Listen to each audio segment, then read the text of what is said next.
Hey everybody, Groggy D, how you doing today? If you like my videos, please like and subscribe. Please comment.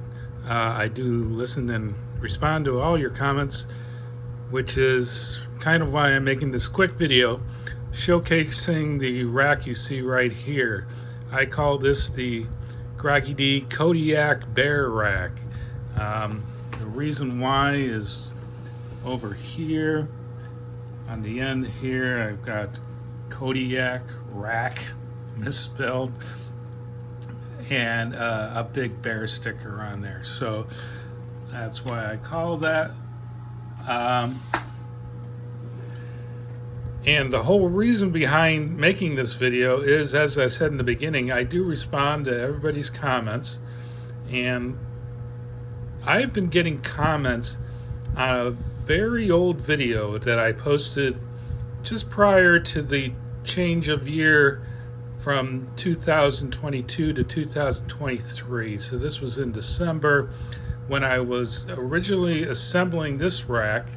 It looked a little different. These two tubes here were not HDPE tubes, they were fiberglass tubes.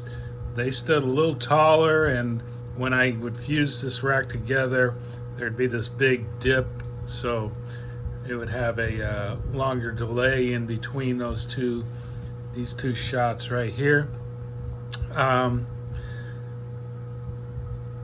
I just wanted to make this video in response to a comment about how do I fuse the rack. So I'm preparing for the 4th of July 2024 right now. It's a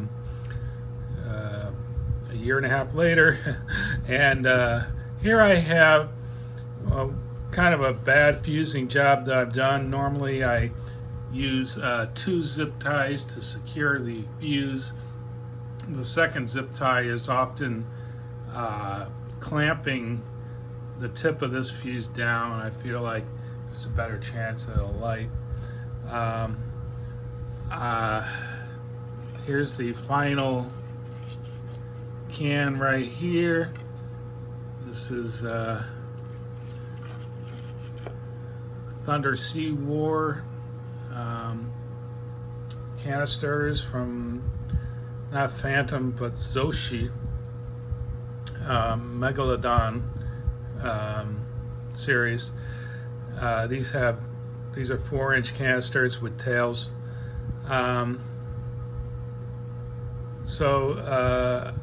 I have other videos that I will try to find maybe, but they go into detail about how I finished this rack, how I painted it, added a handle there, secured the ends better, and some of the drawbacks to this rack that I don't like are the tubes themselves. I've noticed that these tubes tend to get a little off shape after a while or something, and the canisters do not slide all the way down to the bottom like maybe they did at first, and that could be from being dirty too, but I don't know. And also the I'm kind of showing you this one here. It's at enough of an angle, no fault of mine. It's just it's just assembled that way at the factory to cause the shot to come out at a very slight angle. It never affects the shot, but in the frame of the shot you can actually see it kind of go that way a little more than in the other shots. I like to use slow fuse. That means I'm talking about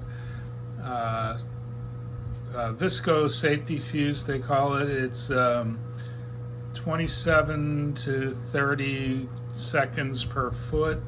That gives a nice pace. So I got a little lead time here. It comes, this one goes off, and then about 2 to 3 seconds later, the next one and the next one and the next one down the line go, and that way I get one shell in the sky at a time, and I can, record the video and showcase each shell on its own.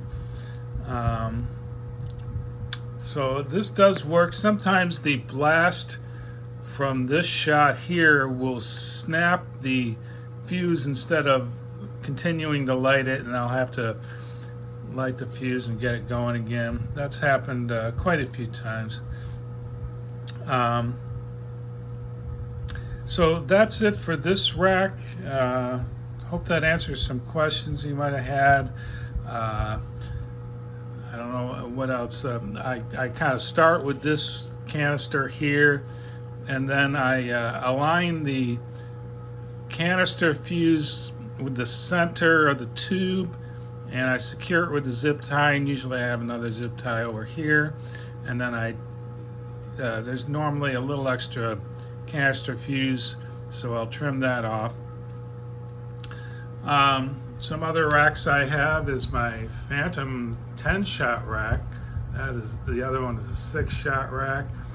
Really cool HDPE tubes as well. The pacing is a lot closer together with the tubes, so sometimes I get one going off a lot quicker after the first one than I like, but it's still pretty good. And I also have some extra tubes, some junk. I also have this fiberglass rack that I made. I cut off the bottoms of these fiberglass tubes and glued them into this wooden box here. This is the Groggy D workstation rack. It's got a skyrocket launcher and even a bottle rocket launcher in the back here. It's got space down here to store small cakes or things like that and carry them around. There's 2 or 3 handles here so I can offset the weight. It's a little heavy, mostly from the tubes themselves and all the glue and stuff. In spite of the people who say this is not a great rack, that I should not have built this, it does the job. I use them for ball shells. I don't put canisters in them too much. There's some ball shells. Got the crackling Phantom Cannonball kit in there. All right, well, sorry this is a little longer than I wanted, but hope that answers your question.